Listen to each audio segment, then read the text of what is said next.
come and see Witnessing for Christ, and particularly this morning we're now going to enter into the third of those chapters that we suggested that we're going to work through over this week together. We've already covered chapter 6, we've covered chapter 12, and now we're going to walk into chapter 8. Now, brothers and sisters, the events of chapter 8, so rich in drama, so rich in graphic detail, so very rich in all of those symbologies that we find in a chapter like this, are really the direct result of the answer to the prayers of the saints.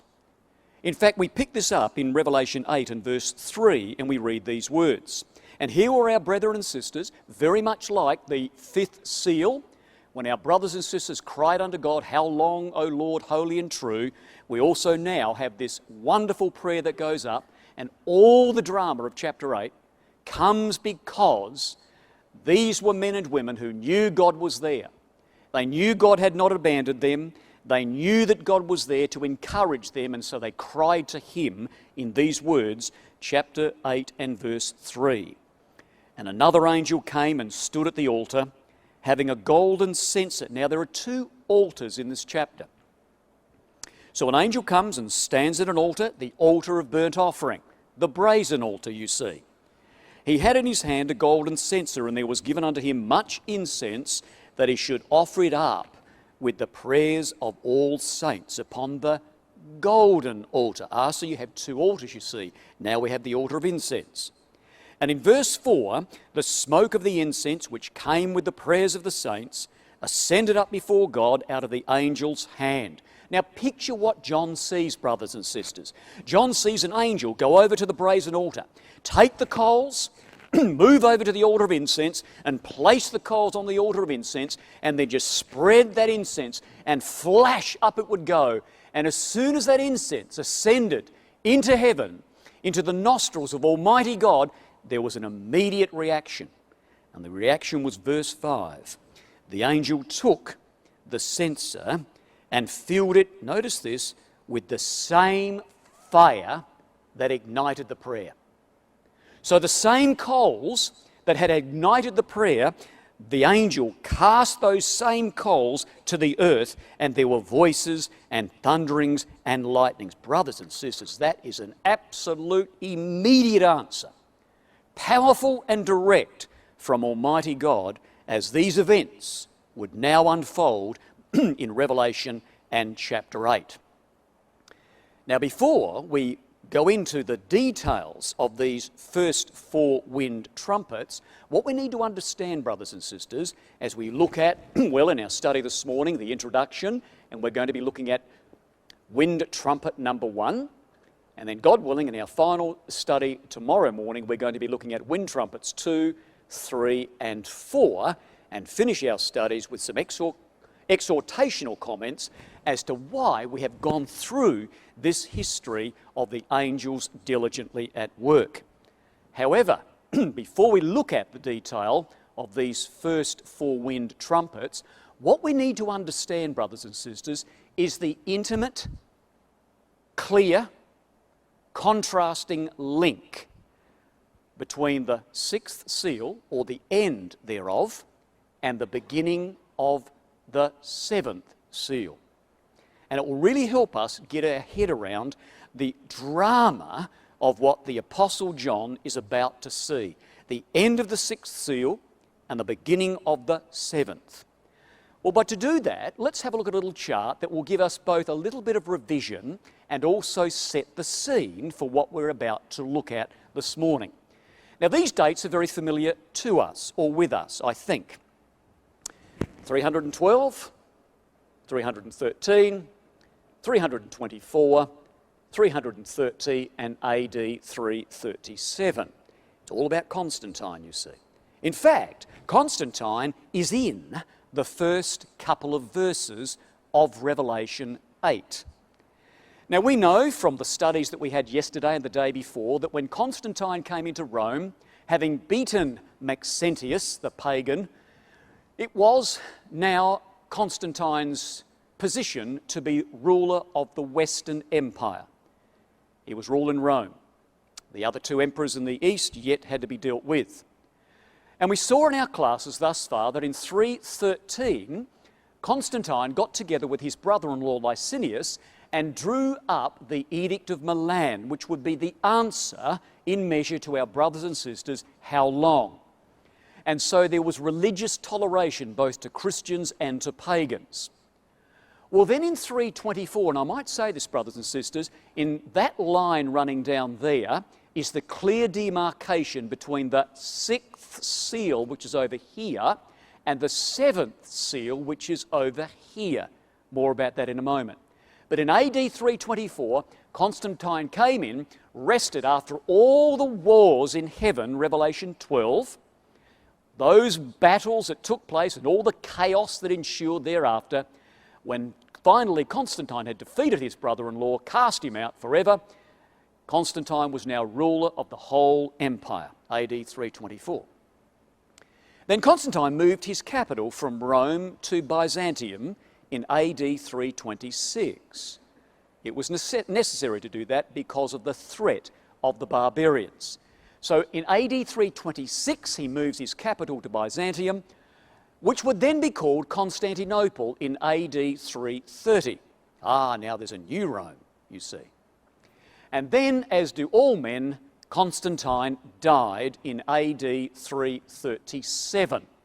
Now, what is important, brothers and sisters, is this section in here, from the time Constantine began to rule the world, Christianize the world, and to the time that he died. That section in there is a period of 14 years and is very much important with respect to Revelation chapter 8. Because over there, in the 6th seal, was absolute chaos. And there was John with his parchment out, and he was watching the events of the 6th seal. He saw the sun go black as sackcloth. The emperors were disappearing. He saw the stars cast to heaven. There was the pagan administration, and he saw the pagan religion, the moon turn to blood. Brothers and sisters, the colour was vivid. When John was watching all of this flash before his eyes, the noise was deafening. The activity was frenetic.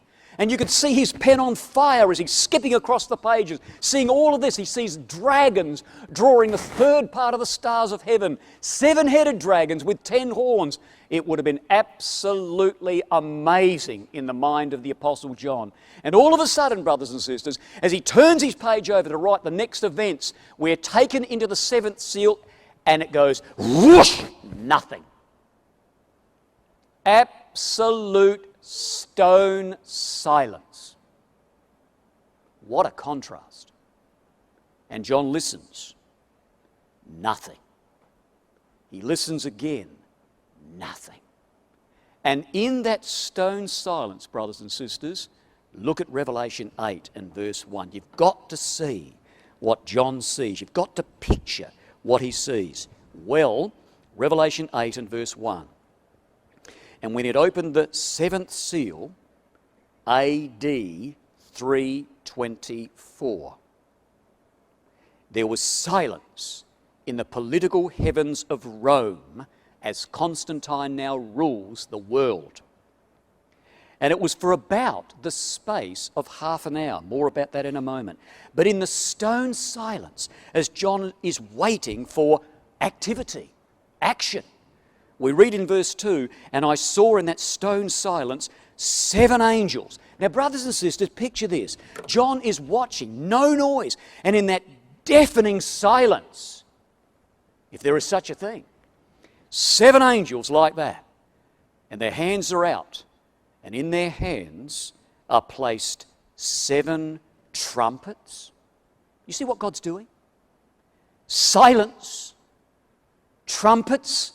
Oh, block your ears, John.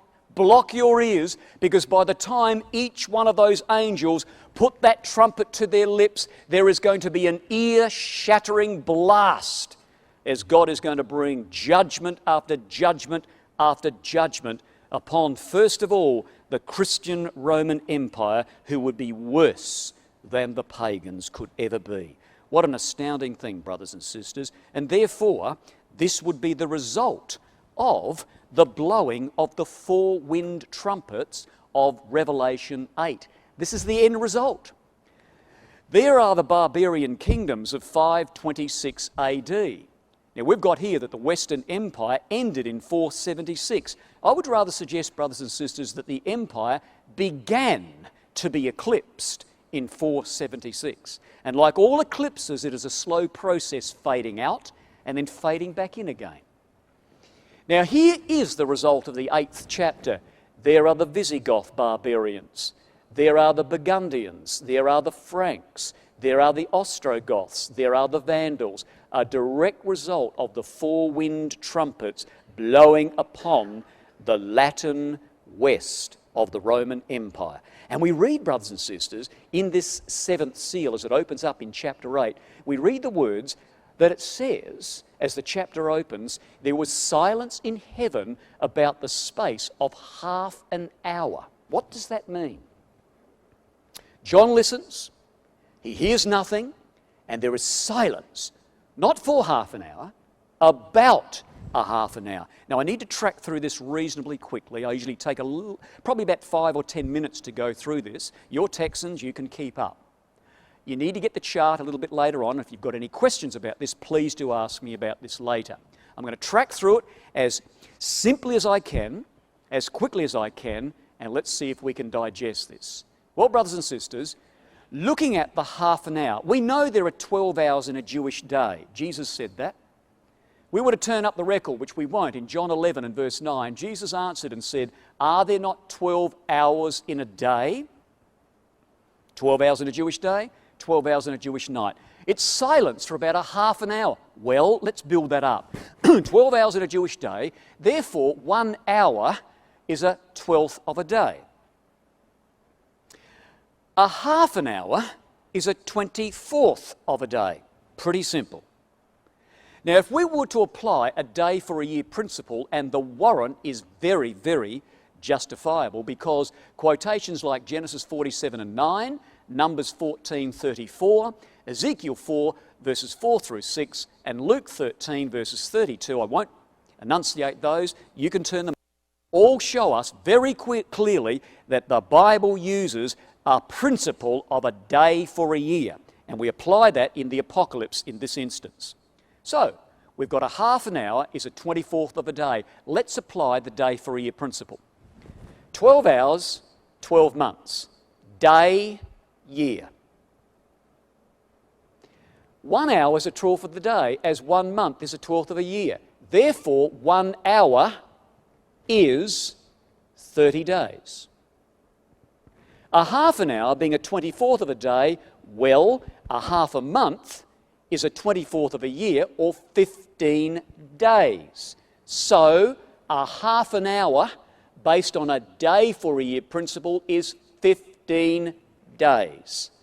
A single conversion. Happy with that? Stay with me, don't drift out. Then, brothers and sisters, we doubly convert. If you want to know what that means, talk to me later. We did this with the young people yesterday. We then doubly convert, and there are time periods in the apocalypse where you convert once, then you convert again. Well, here's the single conversion. A half an hour is 15 days. We then convert again. 15 days is 15 years. So there it is. But it doesn't say there was silence in heaven for a half an hour.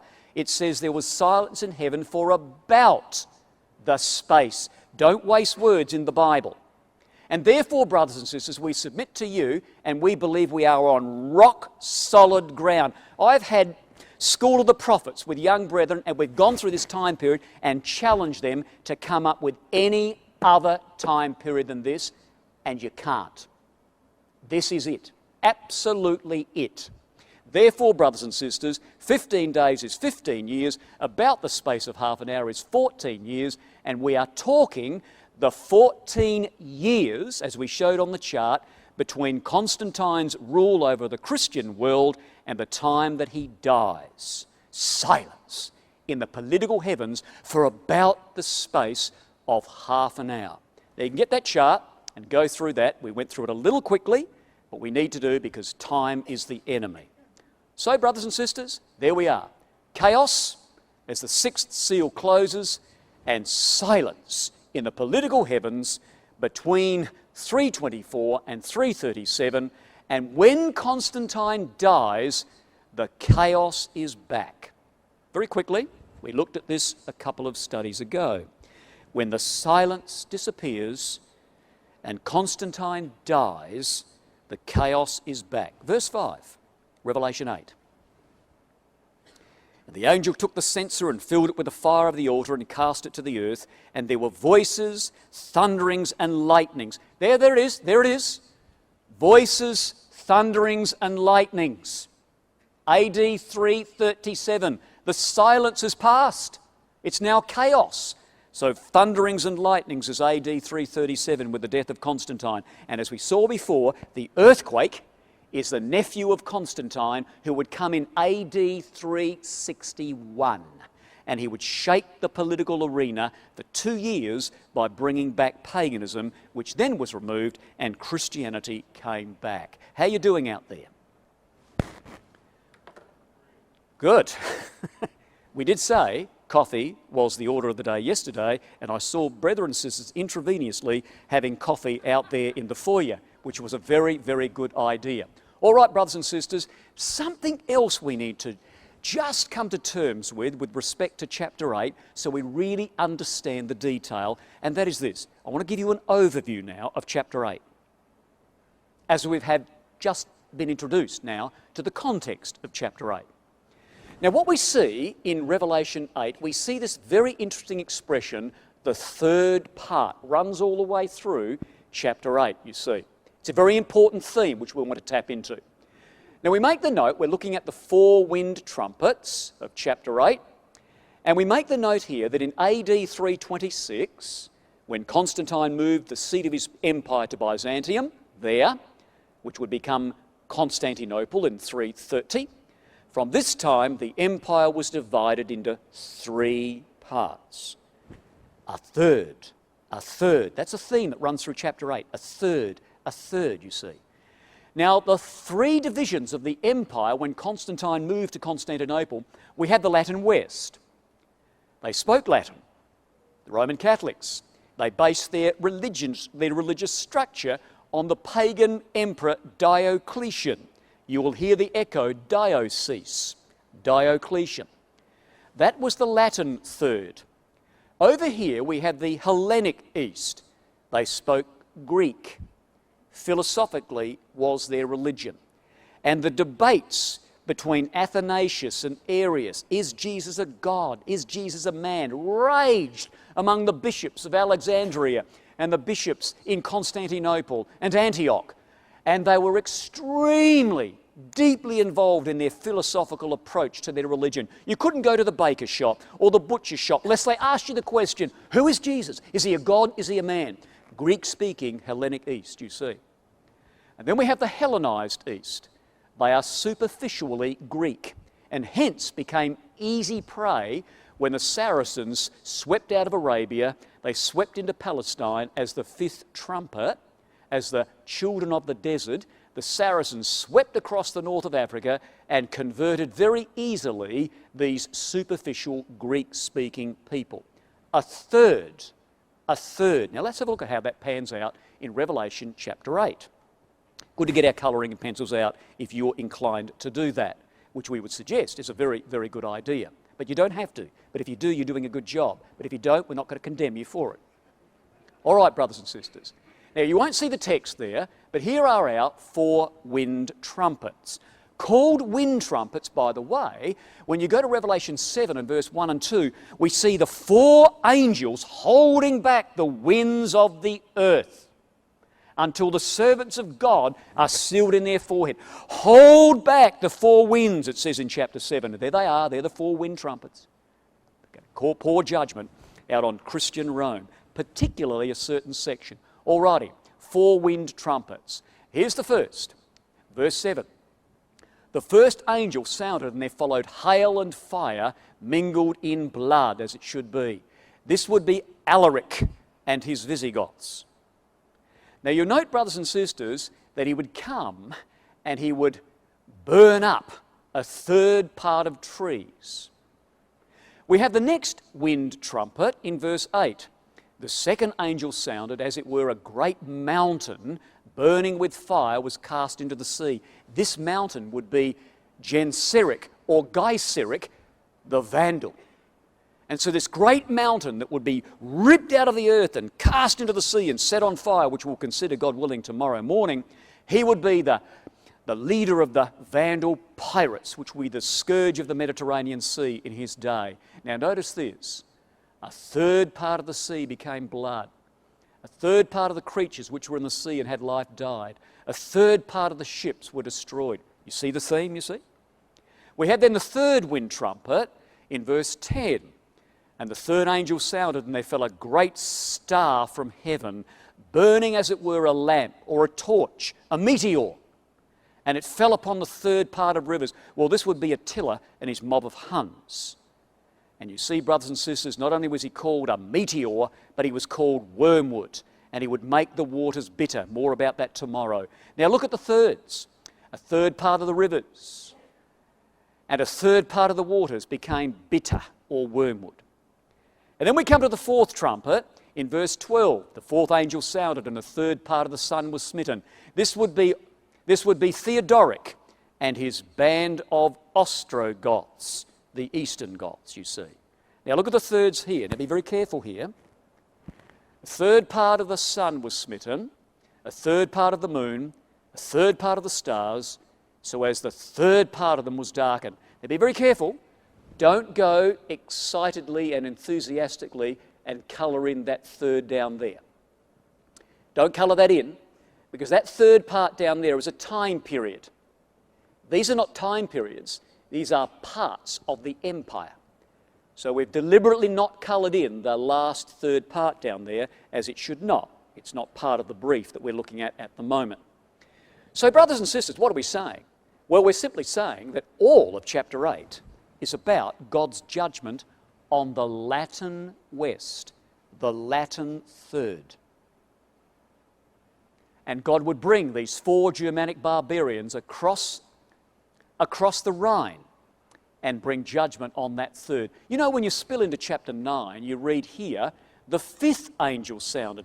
Now what we see here, brothers and sisters, at the end of verse 13 of chapter 8, we read, I beheld and heard an angel, or an eagle as it should be, flying through the midst of heaven, saying with a loud voice, Woe, woe, woe to the inhabitants of the earth. If you think those four wind trumpets were bad, well, I'm telling you, there are three woe trumpets. They are going to be horrific, far more horrific than these four wind trumpets could ever be. And so we've got three woe trumpets, you see. And the first of those woe trumpets is the fifth trumpet there in verse 1. And this, brothers and sisters, would now be God using the Saracens in the first woe trumpet, or the fifth trumpet, the Saracens who are going to now lop off this 1/3 of the empire.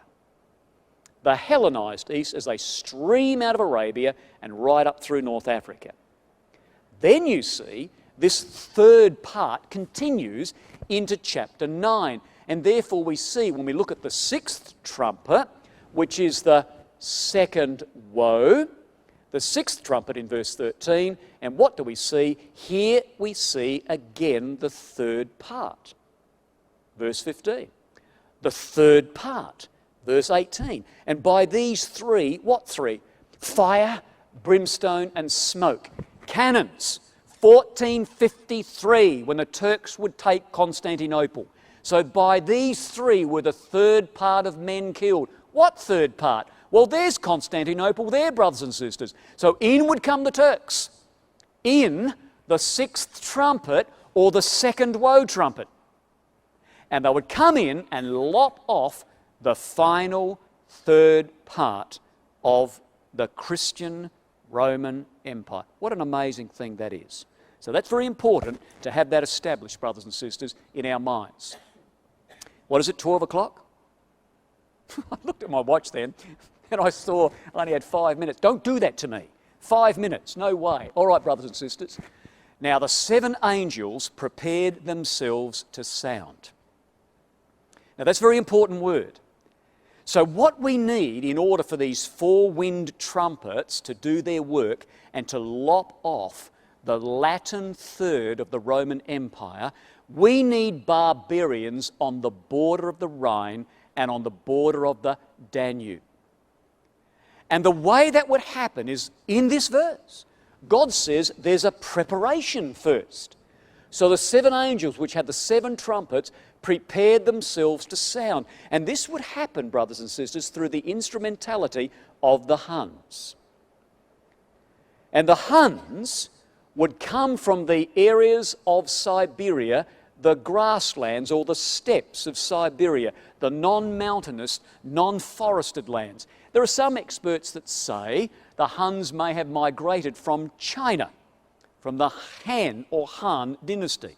We don't know for sure, but we certainly know that the Huns migrated way, way, way from the east. And as the Huns moved, brothers and sisters, as they made their move westward, people were absolutely in horror of the Huns. Nobody liked the Huns.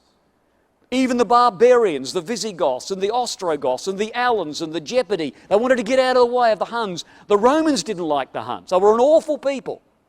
And as the Huns moved westward, the Germans call it the Völkerwanderung, the wanderings of the people. And as the Huns pressed westward, the barbarians were forced to move, and they were squeezed against the border of the Roman Empire. Well, Fisher, in his geography, says this with respect to the history of Europe. Page 111, Fisher says this with respect to the Huns. He says they were a wild Mongolian people riding on stout ponies out of Central Asia in the latter part of the 4th century, and they made their way over the steppes into southeastern Europe, slaying and plundering as they rode these ugly, merciless creatures known as the Huns. You know, you pick up historical writings and they talk about the Huns and they say they are ugly creatures with dwarf-like frames on skinny legs. That's how they describe the Huns. They were awful. They were ugly, brothers and sisters. And what the young people used to do, the young boys, is they used to scrape their faces as they were adolescents with knives and stones so they wouldn't grow hair on their face when they got older. And they used to ride into battle wearing rat skin helmets. Could you imagine them? These dwarf-like frames on skinny leg, ugly scar-faced rat skin helmet things riding. Would you be scared? You bet you would, brothers and sisters. Would you get out of the way? Oh, yes, you would. And the record here in the historian says, well, the Huns came and they swept every obstacle before them like chaff before an eastern gale. We're talking about wind trumpets. The Alans, the Ostrogoths, and the Visigoths felt successively the force of a thrust, spreading tremors throughout the whole German world and leading to those great but obscurely chronicled movements of the German peoples which for a time submerged Gaul and Britain, Spain, Africa and Italy. Well, they were going to sweep the Ostrogoths and the Visigoths. And for those who know a bit about history, you will know that a Visigoth is a Western Goth. This West. They're all Goths. But Visigoths are Western Goths. Ostrogoths, you're from the East, Eastern Goths. So Western Goths and Eastern Goths. Well, brothers and sisters, now would come the first wind trumpet. We've now got the barbarians pressed against the border as they're trying to get out of the way of the Huns, as the angels are preparing for these wind trumpets. So we pick up the record, Revelation 8 and verse 7.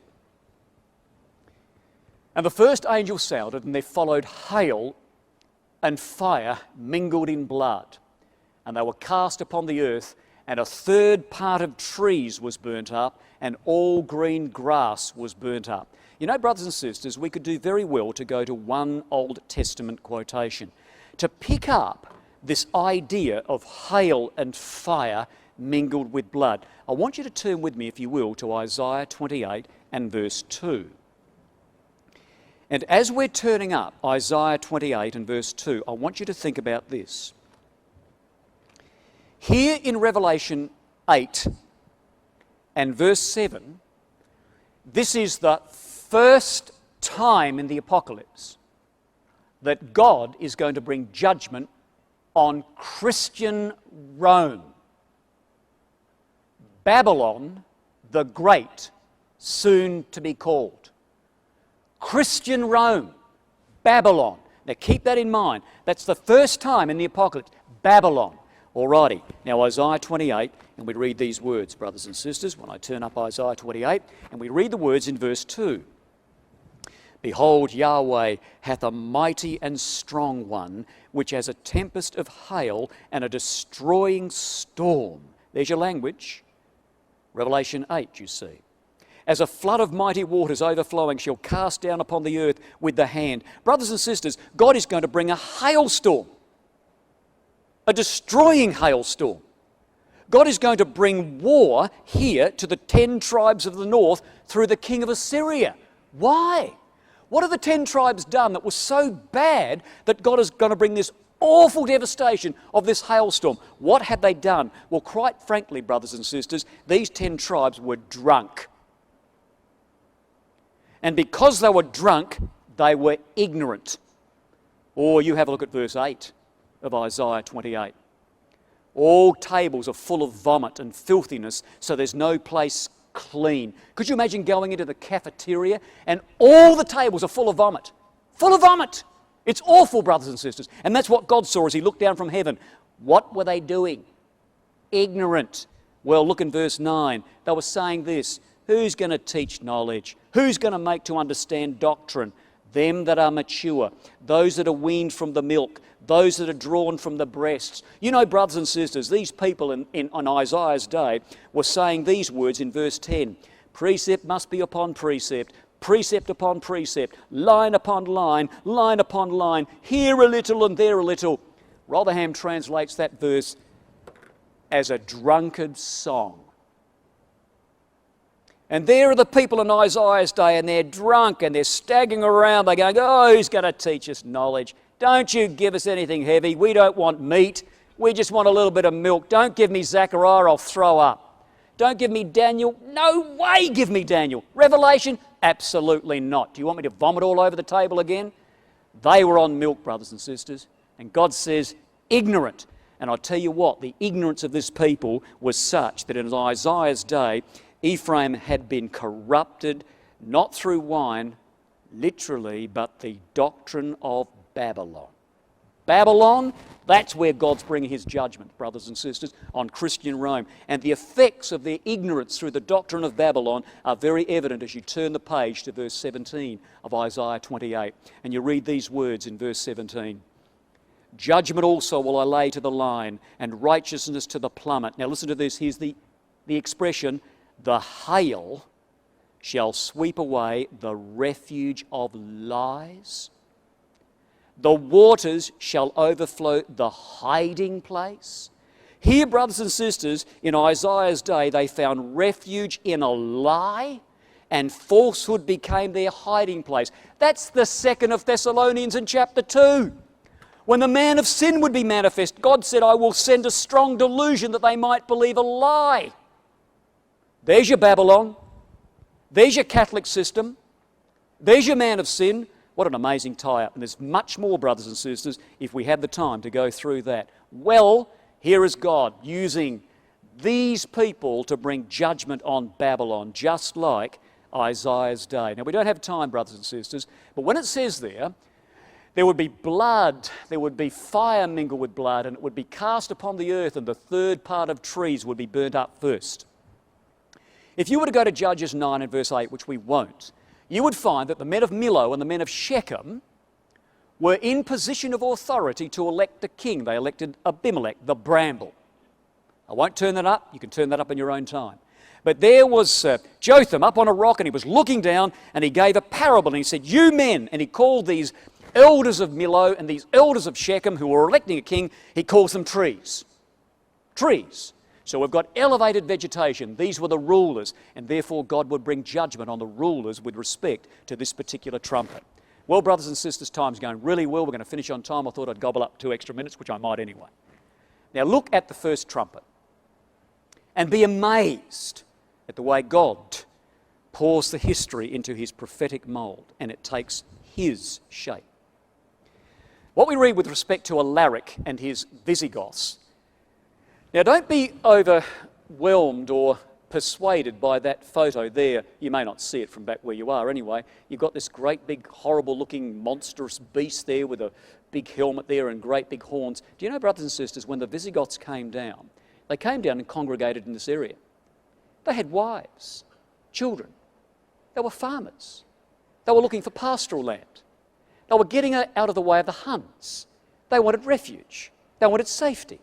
They weren't these big monstrous beasts that were going to gobble up people in their way. They're just getting out. They're people getting out of the way of the Huns. And when they gathered against the Danube here, they had a choice. Do they stay on that side of the river, on that side of the border, and wait for the Huns to come down and take them as slaves, or worse, kill them? Or do the Visigoths appeal to the Romans and come across the Danube and know that when they do appeal to the Romans, and if the Romans are, well, if they're benevolent and allow them to come across, they know that they're going to have to give up their pagan gods. They know that they'll probably have to serve in the Roman army. They know that they'll probably have to be slaves to the Romans. What do? Do you face the Huns or do you face the Romans? Well, the choice was obvious. We need to call the Romans for help. And so what they did, brothers and sisters, they called on Valens, the Emperor Valens, who was reigning in Constantinople, the Christian Emperor Valens. And they said to the emperor, can we come across? And he said, sure. But he wanted to show who was boss. So Valens came up and he said, some of you can come across. You can, and so can you. The rest of you, don't you cross that river, or else. He was just puffing his chest out and just showing who was boss. Besides which, he didn't want too many Visigoths congregating in that area. They could revolt and become a threat. And besides which, he didn't want to have to feed them. There wasn't much food to go around for his own soldiers who were there manning the border of that territory, you see. So a number of Visigoths came across. Brothers and sisters, the Romans were awful to the Visigoths, and the Romans deserved what they got. Because what happened when the Visigoths, those who were allowed to come across, when they came across here, they were asylum seekers. And when they were here, brothers and sisters, the Roman soldiers were not interested in looking after or feeding them. But what they did do, the Romans went out and they hunted up stray dogs. And they got these stray dogs and they cut up the dogs, dog meat, and they offered dog meat to these Visigoths in exchange for their children to be used as slaves. You deserve what you get. And God was working. Could you imagine that? Selling your children for dog meat because you can't live? Well, that's how the Romans treated the Visigoths. You don't do that to barbarians. They won't hold that down for long, let me tell you. And they revolted. And revolt they did, brothers and sisters. And when they revolted, the Emperor Valens was caused to go in and try and sort it out. He was defeated. His Roman army were defeated. It was one of the greatest defeats in the Roman world. The Visigoths went berserk because of the way in which they were treated. Well, with the death of Valens, in comes the great general Theodosius. And Theodosius was going to meet with the Visigoths and was going to settle the differences. And Theodosius said to them, you can come across, only occupy that territory, and you can have a, concentration camp if you like. There's where they had to stay. Well, Theodosius died, and then his two sons began to rule in his stead.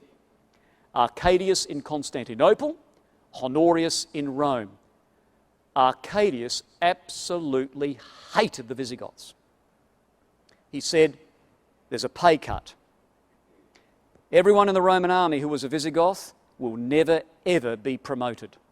So what Arcadius was going to do now, he was going to, by attrition, get rid of the Visigoths once and for all. Well, they revolted. So what the Visigoths did, brothers and sisters, they grabbed Alaric, they whopped him on the top of their shield as a testimony that he is now our king, and in they went to Constantinople, and they were going to take Arcadius in 395 AD. In come the Visigoths in AD 395. They're going to take Constantinople. But Constantinople had been reserved for the Turks. God had deemed that they would be taken by the Turks in 1453. So there was no way the Visigoths could take Constantinople, but they're pumped full of adrenaline. They want to fight. So the Visigoths do an about-face, 180 degrees, and they go into Macedonia. And as they come into Macedonia, brothers and sisters, they hit a brick wall. And the brick wall that they hit was the great general Stilicho, the Roman general, who knew how to deal with barbarians, because Stilicho was a half-barbarian. He was a Vandal. And here's the great Roman general Stilicho. They banged into him, and Stilicho kicked out the Visigoths above the Danube. Well, the Visigoths came back in 402. They came into Milan. Guess what? Stilicho was there. He's everywhere. And Stilicho kicked out the Visigoths, brothers and sisters. Well, anybody in Rome who's too good and starts to shine above others, people will do you in as good as look at you. And they did. His own men killed Stilicho because he was too good, and he showed up the inadequacies of the rest of them. And Stilicho was the only one that could deal with the barbarians. And when Stilicho is snuffed out, in they come, fellas, open the gates, and down come a swarm of barbarians into this area here. Not the Visigoths, they're waiting to see what would happen. Nothing. Let's go. So in come the Visigoths, and they come to Ravenna, and then they come to Rome in 408. And they sat around the city and waited. And inside the city, they starved. And inside the city of Rome, they began to eat their own children. That, brothers and sisters, is AD 70 revisited. Here, for the first time in 800 years, the Queen of the world has got barbarians at her gates. And the Visigoths came, and the people in Rome said, "What are you doing here? What do you want?" And Alaric said, "I want money. I want land. I want recognition." They gave him money and he went away. A year later he was back. They said, "What are you doing here?" He said, "You're crooked, the lot of you. I want money, I want land, and I want recognition." They threw him a pile of money and he went away. A year later he's back again in 410. They said, "What are you doing here?" He said, "You're crooked, the lot of you. You're deceitful. I want what I want. I want money, land, and recognition." They said, "We've got no money." He said, "Well, I'll stay." And he did. And when they took Rome, brothers and sisters, the angels were there. Because when they took Rome, this is what Gibbon says. Alaric marched to the gates of Rome. At the hour of midnight, the Salarian gate was silently opened. An angel did that. And the inhabitants were awakened by the tremendous sound, this is an historian, by the Gothic trumpet. Brothers and sisters, an angel caused the pen of that historian to write trumpet, so that you and me in 2015 can stand here and say, what a book we have before us. And therefore, brothers and sisters, when Alaric came in, now look what he says about himself. "It is not me. It is not me that doeth this thing." Alaric said, "It is not of mine own will that I do this. There is one who forces me on and will not let me rest, bidding me spoil Rome." That's Alaric.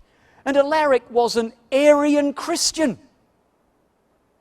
And he hated the Trinitarians. And God used an Arian Christian to sack Rome, who were Trinitarians. What an amazing thing, brothers and sisters. Well, we'll finish our study on this note. Here in 410, in the book Hodgkin, the Theodoric the Goth, as he writes about, in this instance, Alaric, pages 16 through 17, the bare fact that Rome itself, the Roma Eterna, the Roma Invicta of 1,000 coins of 100 emperors, Rome, whose name for centuries on the shores of the Mediterranean had been synonymous with worldwide dominion, should herself be taken, sacked, dishonoured by the presence of a flaxen-haired barbarian conqueror from the north, was one of those events apparently so contrary to the very course of nature itself that the nations which heard the tidings, many of them old and bitter enemies of Rome, now her subjects and friends, held their breath with awe at the terrible recital.